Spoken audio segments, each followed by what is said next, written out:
اس میں اللہ تعالیٰ نے موسیٰ علیہ السلام سے فرمایا تھا کہ بولنا بھی نہیں، 40 دن تک کوئی کلام نہیں کرنا ہے، کسی سے بات چیت نہیں کرنی۔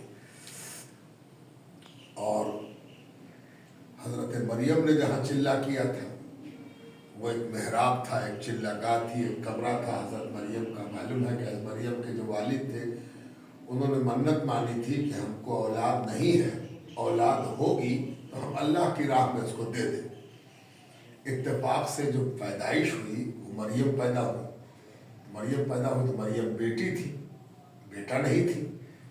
اب نیت تو کر چکے تھے، اللہ کو دے چکے تھے، اس لیے انہوں نے حضرت مریم کو ہی اللہ کی راہ میں دیا۔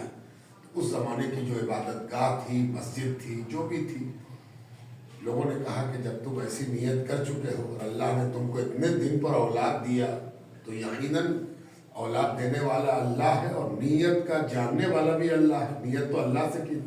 ایک کمرہ بنا دیا گیا حضرت مریم کے لیے، اسی کمرے میں وہ رہتی تھی۔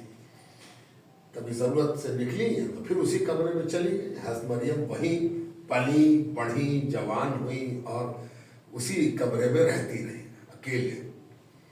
ایک روز ان کے رشتہ دار ہوتے تھے زکریا علیہ السلام، اس وقت کے نبی۔ بعض روایتوں میں ہے کہ وہ حضرت مریم کے بھائی ہوتے تھے رشتے میں، بعض روایت میں ہے کہ چچا ہوتے تھے، بہرحال وہ قریبی رشتہ دار۔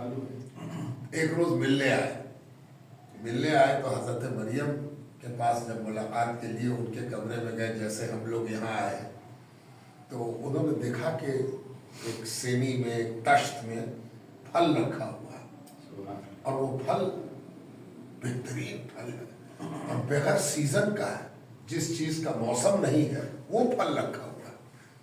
تو حیرت سے دیکھا کہ یہ پھل یہاں کہاں سے آیا ہے، نہ سیزن نہ یہاں ہوتا ہے، دونوں اعتبار سے یہ پھل تو بہت ریئر ہے، کہاں سے یہاں آ گیا۔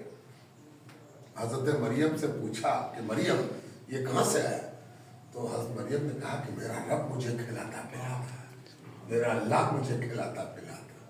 تو حضرت زکریا کو اولاد نہیں تھی، حضرت زکریا علیہ السلام کو اولاد نہیں تھی۔ حضرت زکریا پر ایک کیفیت طاری ہوئی کہ یہ جگہ جب بغیر موسم کے اللہ اس کو پھل دیتا ہے، بغیر یہاں ہونے کے، سیزن بھی نہیں، جگہ بھی نہیں اور پھل اتر رہا، یہاں پر اللہ کا کوئی خاص معاملہ ہے۔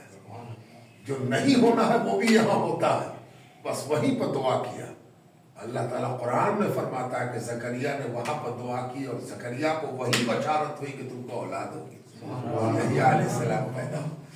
اس سے ایک ثبوت ملا کہ اگر کوئی چلہ گاہ ہے، عبادت کی جگہ ہے، تو وہ بھی بڑی محترم اور بہت اہمیت کی حامل ہے۔ اس کی ایک وجہ ہے، اس لیے کہ جب کسی کا چلہ اگر قبول ہوا ہے تو وہاں پر رحمت برسی ہے، اور اگر رحمت برسی ہے تو قیامت تک کے لیے برسے گی۔ یہ آدمی کی مٹھائی نہیں ہے کہ ختم ہو جائے۔ ہم لوگ مٹھائی لاویں گے 5 کلو 10 کلو 100 کلو 50 کلو 500 کلو، ختم ہو جائے گی، سڑ جائے گی۔ اللہ جب کسی کو نعمت دے گا وہ کبھی ختم نہیں ہوگی، اس جگہ پر نعمت باقی رہتی۔ اس کی دلیل یہ ہے کہ حضور صلی اللہ علیہ وسلم ایک بار ایک جنگ میں جاتے ہوئے ایک ایسی جگہ تشریف لے گئے جو صالح علیہ السلام کے زمانے کا زمانہ تھا، سمود، قوم سمود کا۔ تو معلوم ہے کہ صالح علیہ السلام کی اونٹنی کو ان لوگوں نے کاٹ دیا تھا اور عذاب آیا تھا، پوری قوم تباہ ہو گئی تھی۔ تو حضور صلی اللہ علیہ وسلم نے ادھر جانے سے منع کیا، ادھر نہیں جاؤ۔ کچھ لوگ جلدی میں پہلے آ گئے تھے تو انہوں نے پانی بھر لیا تھا اس جگہ سے جہاں عذاب آیا تھا، آٹا گوندھ دیا تھا، آٹا گوندھ کے روٹی پکانے کی تیاری۔ حضور تشریف لائے، سارا قافلہ آ گیا تو حضور نے پوچھا کہ پانی کہاں سے لائے؟ کہا کہ حضور اسی جگہ سے لے لیا، وہاں کنواں تھا جہاں صالح علیہ السلام کی اونٹنی پانی پیتی تھی، وہیں کنویں سے پانی لائے۔ حضور نے کہا نہیں، پانی کو گرا دو، آٹے کو ڈال دو۔ جہاں عذاب نازل ہوتا ہے وہاں ہمیشہ عذاب رہتا ہے۔ اس سے یہ دلیل بنی کہ جہاں عذاب اترے گا تو ہمیشہ اترے گا، تو جہاں قبولیت اترے گی وہاں ہمیشہ اترے گا۔ اس لیے بڑی متبرک جگہ ہے۔ اللہ تعالیٰ اس جگہ کو اور عزت دے اور عظمت دے، اور ہم لوگوں کو اس جگہ کی زیارت کا اجر دے۔